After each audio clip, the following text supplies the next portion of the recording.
gentlemen, boys and girls, welcome to the Whatever the Heck This Is podcast. I'm here with Shawn Johnson. Shawn, thanks for joining me today. Hey, thanks for having me. It's a pleasure. Absolutely. There we go. We got our first official intro. Thanks for approving that. Um, excited to be here with you. Hopefully we can make it through these technical difficulties into a solid conversation. Shawn, for those who are joining us for the first time, tell us a little bit about you.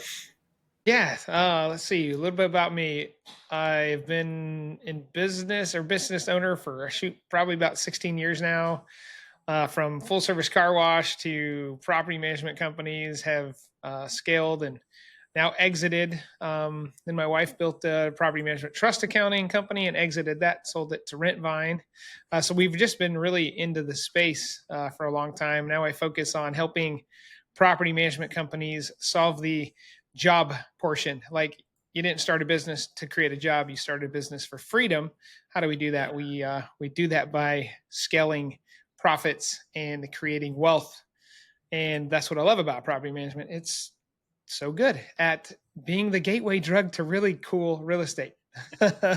So that's a little bit about me. The gateway drug of entrepreneurialism or something like that. Right? Yeah. Real estate investing. Yeah, absolutely. Yeah.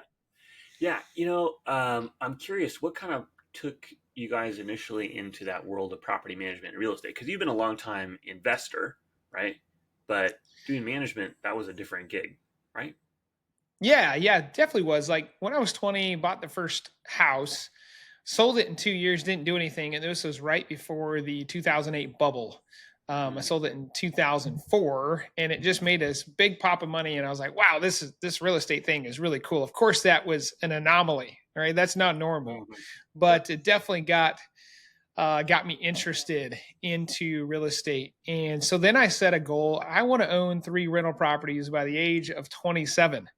And I didn't achieve that goal. 27 came, I didn't own 3 rental properties. And it was the most depressing birthday of my life. And I thought, gosh dang, I can't even manage to hit a goal that I really wanted. What's up with that, But I got into flying helicopters professionally and was traveling a lot. It's kind of my home was shifting, newlywed as well. And it just wasn't in the cards. And so we finally decided, we were starting to have kids. And so we finally decided, let's move back home to where I grew up so the kids could be around the grandparents. And my sister-in-law at the time was like, hey, there's a great need for a property management company here. The ones that are here are like stuck in the old times. You have to download the rental list and you have to download a rental application and physically walk it in to apply for a home. And it's just, this was 2011, 2012 timeframe. And it's like, well, the internet had progressed plenty enough to be able to have an online job,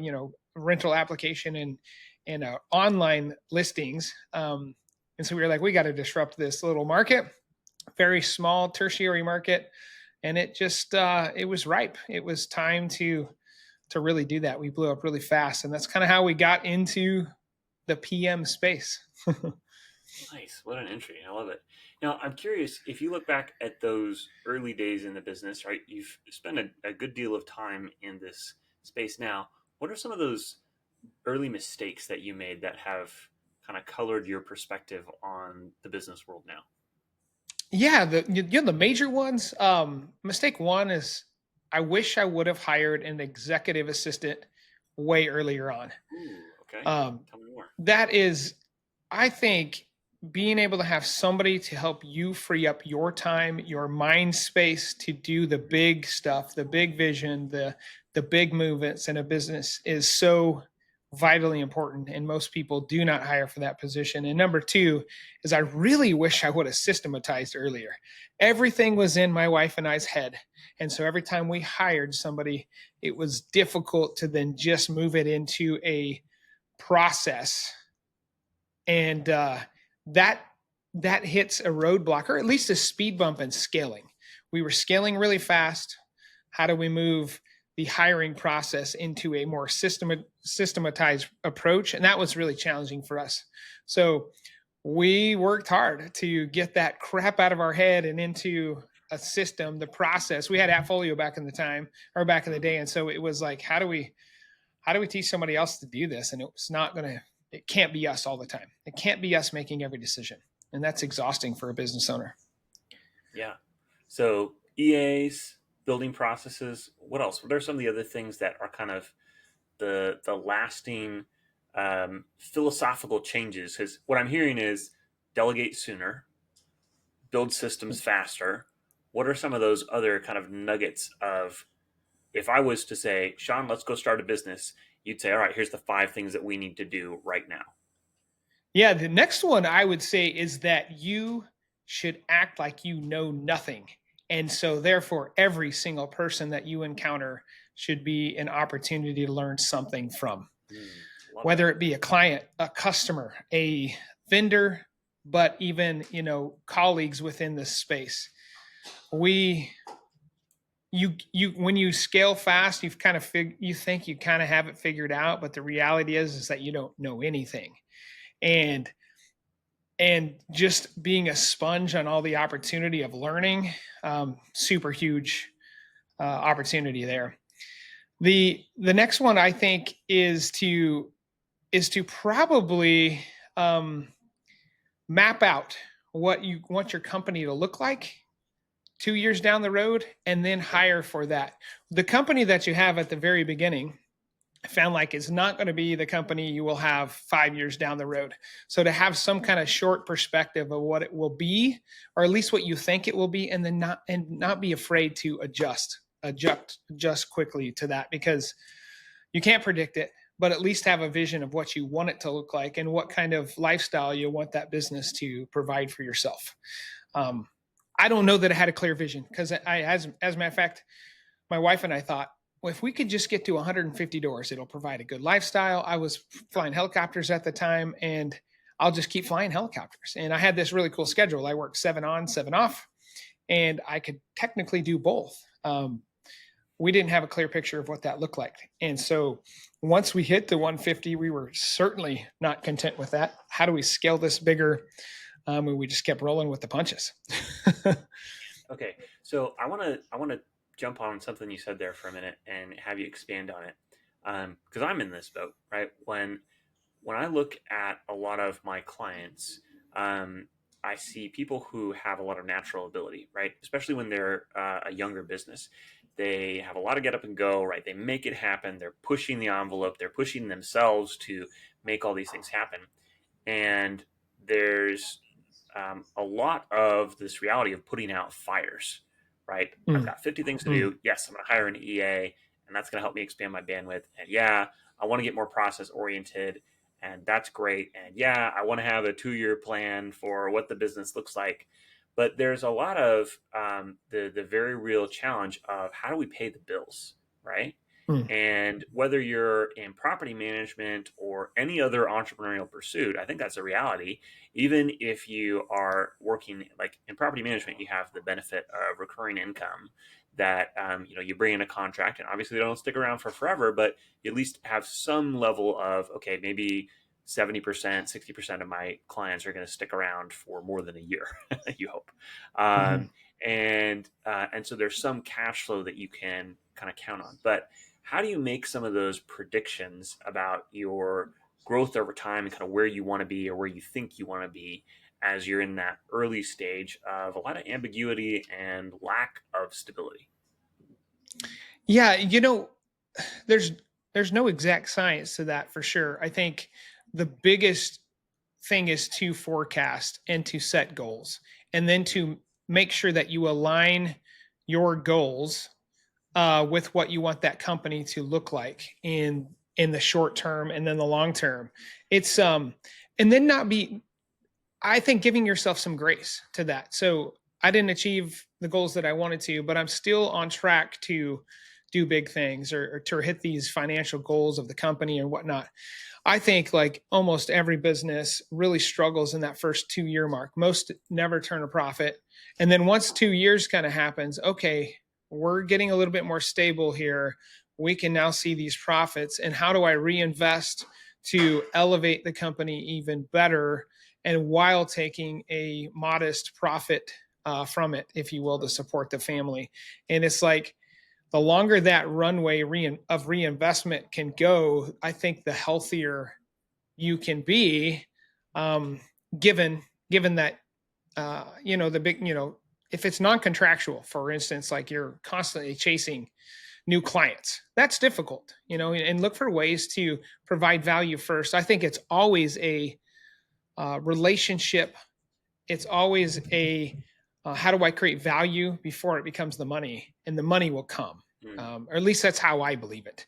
I know at the beginning it's hard to have that mindset because it's a little bit more scarce, right? You have a scarcity mindset. I've got to pay the bills, and you're chasing the money a little bit more, and it's hard to really change your mind to that. But in my opinion, if you can attack it with, I'm going to create a ton of value, and the money will come. Reputation. What is Warren Warren Buffett used to always say? You could lose $1, I don't care, but if you lose 1 cent of my reputation, you will be fired. And that's basically sums it all up. yeah, yeah, I love that. Yeah, I couldn't agree more, and I think the reality of this for many young businesses is that it's just really freaking hard. And Yeah. you have to push through that pain of the early stages.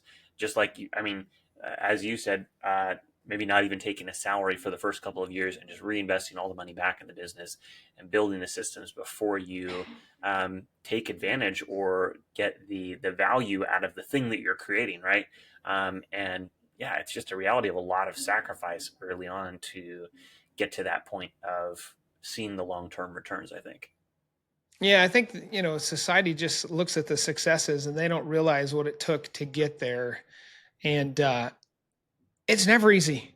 Yeah. Nobody that's become successful has ever had an easy road. The luck side of winning the lottery is is the unicorns, right? They don't truly exist on any scale. So the reality is you gotta slog through it. You gotta have a ton of grit, and you gotta have a vision so big. I think your employees' vision has to fit inside of it, and they'll start moving towards the big goals for you. Yeah. Love that. You know, you've had the unique opportunity in that you've been in a number of different businesses going through various stages of maturity, right? And we're talking about the startup stage right now, but that's not the only part of the business, right? The startup is just the beginning. Everybody has to deal with that, so it's very relevant. But there's also kind of the actual there's the startup phase, then you have the scaling or kind of the stability phase, and then you also have the exit. I'm curious, what's the toughest part in your opinion? I They all have their unique challenges, but I think getting past $1 million threshold of top line revenue is challenging.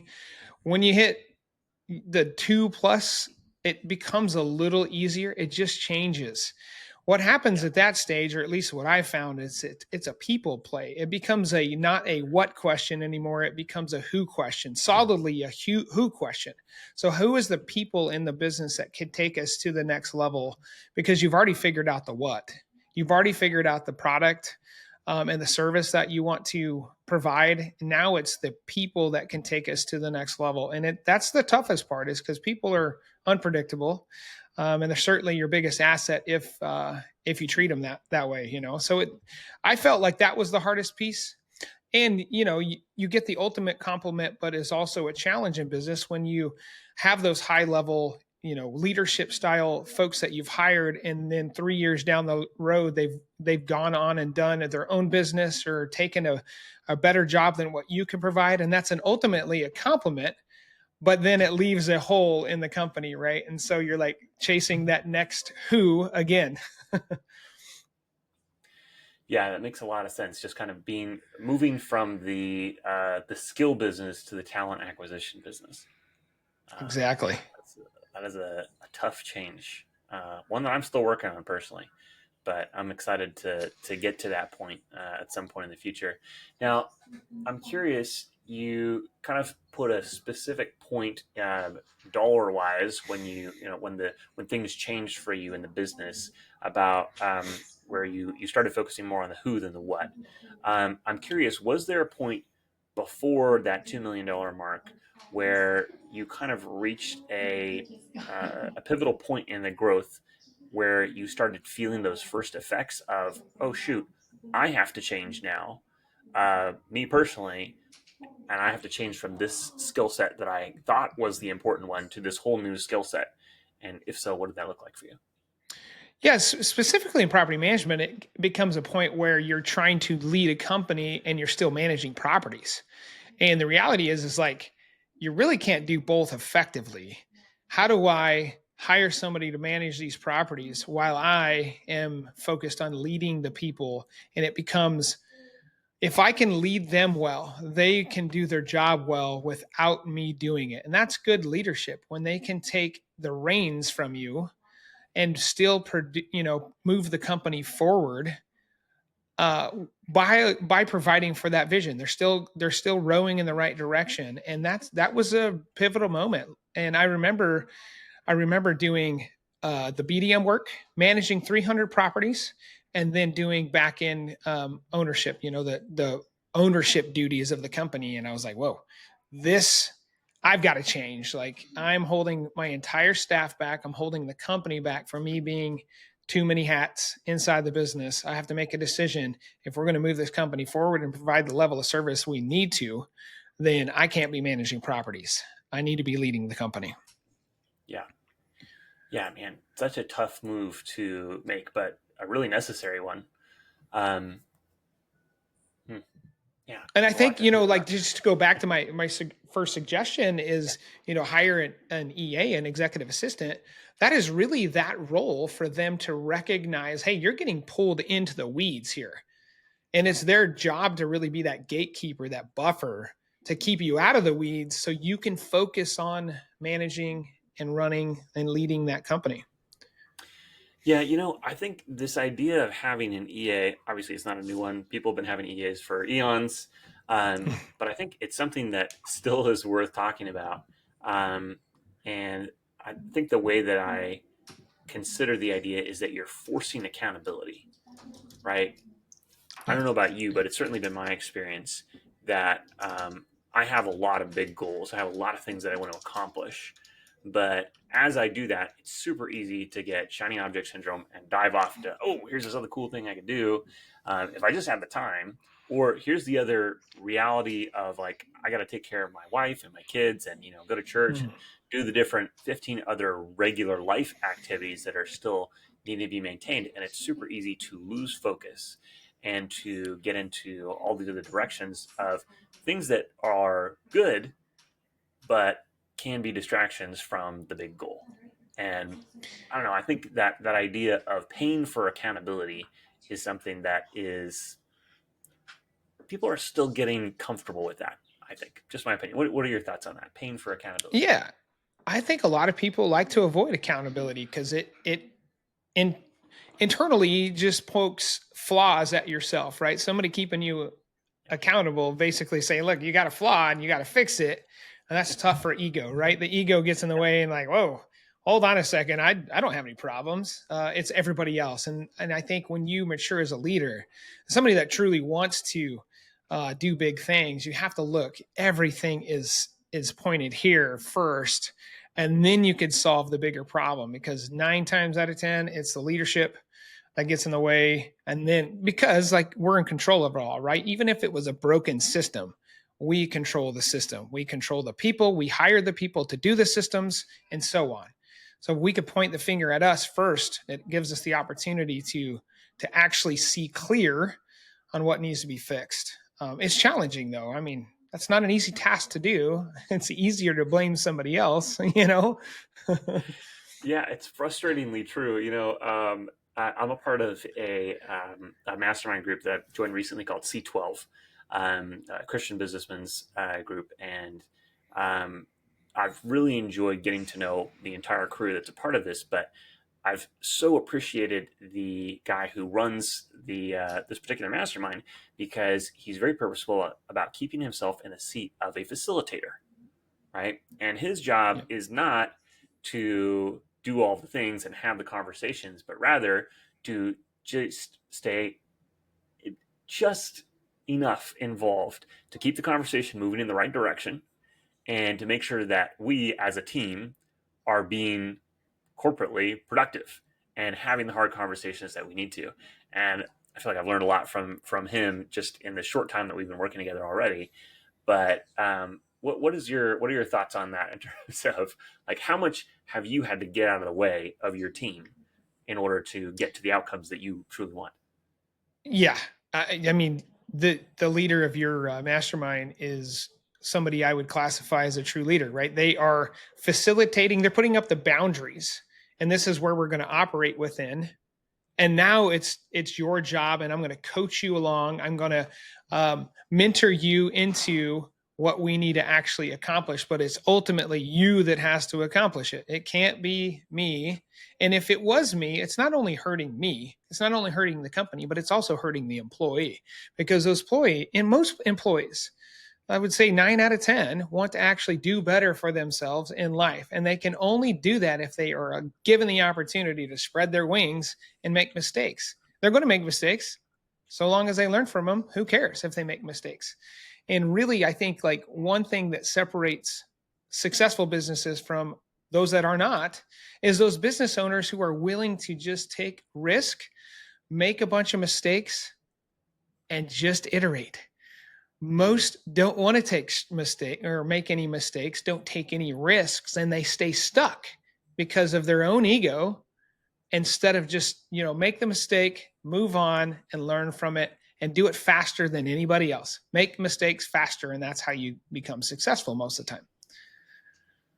Yeah, gosh, that makes me think of something I saw. Alex Hormozy was talking about basically that exact idea recently. It's just like make the most mistakes the fastest, and you will win. Something along those lines. So yeah, Pretty definitely. much. And then the reality is the opposite, not the opposite. The result of that is that there's a lot of stupid people Mm. who are more successful than smart people, because those stupid people are willing to make mistakes faster. They're just willing to do it. Oh man, yeah. I've met one billionaire in my life. I don't know if you've ever met a billionaire, I but have not. he was not a very nice guy. He's kind of a sleazeball. And recently, I think it was a couple of weeks ago, I heard someone say, "Is like millionaires are super smart, billionaires are idiots." That they either get there by sheer luck, or it's just like they're too pig-headed to not somehow end up being ridiculously wealthy because they just don't answer to anyone and they never say no. And it Oh was my really interesting gosh. just to think on that a little bit. And I don't think really no billionaires are actually idiots, but it is a really interesting thing to consider. Like if you look at some of these guys, like you mentioned Warren Buffett, right? What has he done for years and years? The same exact thing over and over again. Yep. Not doing anything Consistently like super being secret. boring. Yeah, good stuff. That's Okay, right. so all right, so you have a quote on your website that I really liked, and I feel like it ties into this idea here. But I'll just read it here. So, real wealth is making money while you sleep. Most people would stop there, but That's I right. like that you continue on. Real wealth is making money while you sleep by creating value for others. Can you tell me a little bit more about what that means to you? Yeah. And, my dad instilled this into me from a very young age. And it was really what sparked my, I guess, entrepreneurial thought process.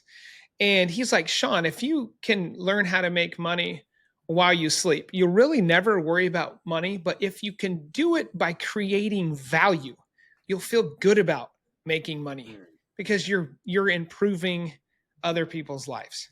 And that really just stuck with me. And it's become kind of like my mantra. How do I create value for the people around me as much as possible? And then the money comes, and then it becomes, I always filter it by like, if I'm going to pursue something that is going to generate an income, how does this pursuit create value first, and create value in a manner that can be done while I sleep? Because I mm, don't want to always be chasing. It's a long term mindset, and just besides just chasing the dollar, if you will. yeah. Now, it sounds like your dad was in business. If he was able He to was do not. that, He worked he for was a. not. He was No way. he was a basically an operations manager for a large Okay. oil and gas company, but Mhm. he understood that company had a feverish entrepreneurial attitude Mm, within the company. So they okay. encouraged individual entrepreneurship as managers and leaders of the business. Interesting. Love that. Okay, so I'm curious, and just to poke into the past here a little bit, um, what were some, if any, of your early entrepreneurial efforts? Because we talked about your real estate here, but I don't know about you. that for me, at least as a kid, like we talked about entrepreneurship and I was messing around with everything. So I'm really curious, did that quote kind of go into some of your early attempts at making money and creating value? Yeah, I think, in two instances, I remember my dad bought a eightplex apartment complex, and he bought it with his brothers. And I remember him dealing with tenants and the headaches there. However, it was a really nice supplemental or an additional income, if you will. And then he sold it for a bunch of appreciation years later. I think they kept it for 10 years. So that was one I was like, oh, that's really cool. Real estate investing has something to it. The other one is I remember when I was 13 years old, my uncle had a rental property and he had to lay some cement in the backyard. And so 13-year-old, hey Shawn, I'll pay you $25 to go lay a bunch of cement. And I remember like slogging in the cement and trying to smooth out this cement, whatnot. And I just remember to myself, I'm going to go get an education. I'm going to figure out life. And I never want to do this kind of physical labor again. And that was kind of like the spark. How do I do this? I don't want to clock in, clock out. I want the freedom of a job, or of a business, if you will, instead of a job. And that was kind of like that 13-year-old connecting the dots. Believe it or not, that same very property was the very first rental property I ever purchased. No kidding. Wow, Yeah. that's pretty So cool. it's pretty cool. Did you purchase it Turnkey. directly from your uncle, or was it did it change hands in between? It did not change hands. He, Very yeah, absentee owner, lived in Washington State and hated that rental property. And yeah, that was the first one. He didn't give me any special deals either. I love it though. But you used to had special knowledge, right? I really like that aspect of like leveraging your personal connections and all of this. I think that's actually an important idea that within the property management world, I think people get this, right? You have to use your unique advantage in your market, right? Whether it's the neighborhoods or the people or whatever, to help you have the best business and to get the best deals. But I think very broadly in the space of people who think about entrepreneurial things, again, that's still not an idea that's totally right on the tip of everyone's tongue of using your unique knowledge. And I'm curious, what does that look like for you today after your experience in the various spaces of property management and trust accounting and now with helicopter piloting did you ever take that and turn that into a business, or was that more of a hobby? No, but that's always been a dream. Oh man, To- okay, we're getting some good sparks here. Um, I'm curious if you were to think about, let's use the helicopter pilot thing for an example here. If you were to say, all right, tomorrow I'm going to go start a business as a helicopter, rides through your area of Florida, what would that look like? What would you do? What's your thought process there? Is like, okay, I'm creating a business from scratch. It's going to be centered around helicopters because that's my special knowledge that is rare and not that many people have. What would you do after that? Where do you go from there? I would ask my wife to slap me across the face because that's a crazy idea and there's no money involved in flying helicopter. It's expensive and high risk. But if I had to, yeah, I would probably do like a highly specialized type of flying, like long line or power line patrol or something like that. Um, because like tours are kind of a dime a dozen, they're low level flying. And I would try to niche it down to a specific type of flying, and then just use my network to pick that the new business up, the newest business, and the Okay, cool thing of go for it. keep going. I have an idea. I'm holding on to it. Yeah, I want to hear that. So yeah, like helicopter world, there's only 15,000 FAA registered helicopter pilots, and Oh wow. so it's a very tight community. And so make 10 phone calls, announce that you're doing this business, and you could probably pick up your first customer. So that's what I do first. Well, okay, so here's my idea. Like if you wanted to like double cross your niche, right? Um, you could do helicopter piloting for tours, but only for high net worth individuals on Yep. large acreage and ranches, right? See, there you're taking your special knowledge of both industries, pulling it together, and that's where the magic's made. At least I think. Yeah, I think you can actually. As a matter of fact, that one of the helicopters I have on order is a luxury 5-seat helicopter that could probably be suited for that really well because it's very nice, it's fast, and you just, you could take business wealth, high, net worth individuals to Tampa or Jacksonville, it'd take 50 minutes. It's a short flight. Sure beats driving. Nice. Yeah, that sounds like a lot of fun. Yeah, totally. All right, let's get into the wrap up here. I know we've gone a little bit long on time, so just some rapid fire questions here. What are 3 habits or routines that you keep for yourself to stay sharp and stay growing? Oh man, number 1 is set an alarm for sleep, not an alarm for waking up. So if you want to wake up early, go to sleep on time. It's my favorite thing. We need healthy sleep. Number 2 is anytime I'm in a vehicle or whatever, I'm listening to podcasts and trying to level up in some manner, way, shape, and form. And number 3 is to spend time with quality people. I am a huge believer that we are the median of the 5 people that we spend the most time with. And I want to be a value to them. I obviously want them to be a value to me. Love it. All right. If you could go back and give your younger self one piece of business before starting your property management business, what would it be? Biggest advice there. Care deeply about the customer way before you care about the money. Especially as young people, I'm a money-driven person, but yeah, I would definitely switch that mindset young and early on. Nice. All right. All right. Last question here.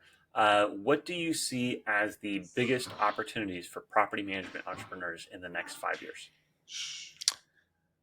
Biggest opportunity. I think some AI to diminish the expenses in the business is a huge opportunity. How can we automate a lot of things? And number 2, I think just double down on the relationship side of the business. That's where AI cannot touch, at least it cannot now. And it's such a relationship driven business. I would say that have that personal touch and get to know your clients, not necessarily on a friend level, but just know them, what they are trying to achieve with their rental properties, so that you can actually help them meet that vision. Awesome. I love it. Shawn, any final words you want to leave us with, or where can people find out more about you? Yeah, I'm on all social media basically at ShawnAustinJohnson.com, and Shawn is spelt SHAWN. Have a podcast called Pay or Quit on YouTube and everywhere you find podcasts. And yeah, just enjoy this industry very much. And I would say the final thoughts is build a business that works for you instead of you working for it. Life is too short to get another job. Love it. Shawn Johnson, everybody. Shawn, thanks for joining the Who Knows What the Heck It Is podcast. Glad to be here today. This is a ton of fun. Appreciate it. Ben, appreciate you having me. Thanks so much. All right, that's a wrap. That was good. All right, cool. I'm going to go run off to a school function with my kids. Sounds good, man. Great to see you. Thanks for taking the extra time. See you, buddy. I'll leave the browser on until it's uploaded. It's almost there. Right. So awesome. Thanks a lot. Cheers, buddy. Bye.